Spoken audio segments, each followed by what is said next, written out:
Sabihan ko yung kakampi ko, wag mo muna ataklihin yung dakong mananap na yan. O kita mo mga doy, naagaw lang yung taon yung pinaghirapan niya.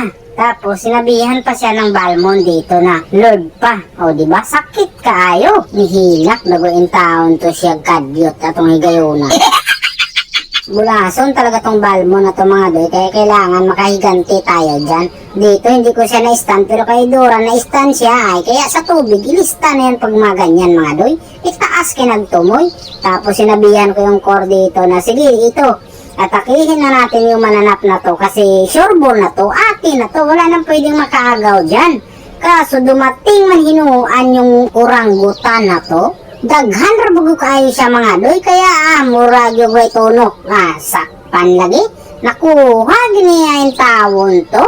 Tapos nagyabang pa yung tawon siya dito mga doy kasi nakapag-triple pa yan siya dyan ay double lang pala. Kasi napitas yung taon siya dyan. Pero ang sabi niya, iya ka na daw. Diba nilad batasan? Kaya dito, sinalubong ko na agad yung dakong mananap mga doy. Pinakitaan ko na sa kapangyarihan ko. Mukha letra pag yung taon nagkawala mga doy nga murag nating nahitabo ra lagi yung taon.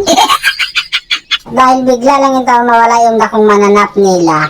Nilusob na pala yung taon kami. Pinakalitan talaga ako mga doy. Kaya lang nagulat sila sa ginawa ko. Ito lang naman kasi yung ginawa ko mga doy na parang wala lang naman akong ginawa doon pero nakaduha po ba ko ato ng luod raman na ito sila. Andito yung taas og tumoy nagtuyok-tuyok pa talaga siya. Wala ka nang mapapaikot dito doy, mahubog ka lang dyan. Unya karon tanawa lagi. Kung nakinig ka lang sana hindi yan mangyari sa'yo. Ay pumalag po nga sana yung oranggutan kaso ay nawala lang din naman pala agad mga doy. Iba pala sila magtampo. Dito sa pangatlong pagkakataon inatake na naman namin yung dakong mananap. Sinabihan ko sila pag makuha pa nila to undangon na nato ni surrender tayo.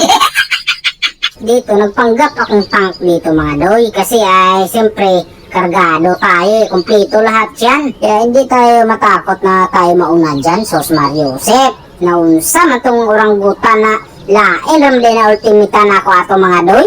Sos Mariosep naging tagilid pa inuwa ng laban.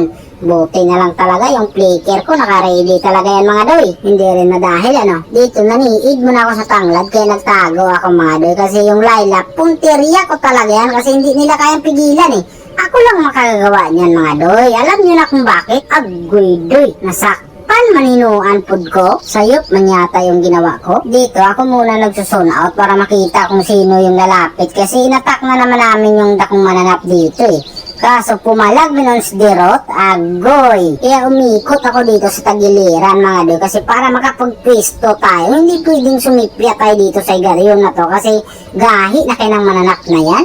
O diba? Nakuha namin sa higayon na yun mga doy. Tapos yung dirot parang malipong manisya. Uy nagunsa man ka doy, hindi ka pa pumauli. Sos Mariosep ka naman intawon Napakahina naman intawon ng kalihukan mo. Kaso yung mga dalawa kong kakampi nagpapitas maninuan kay Laila Dilima. Sos Mariosep. Kaya yung flicker ko tinulod ako. Pagkakataon ko na talaga to. Hindi ko lubos sa kalain, nakadubli pa ako doon. Sos Mariosep, murar magwala ko gibuhat unta ato. Nga dago ito, nang luod na naman sila.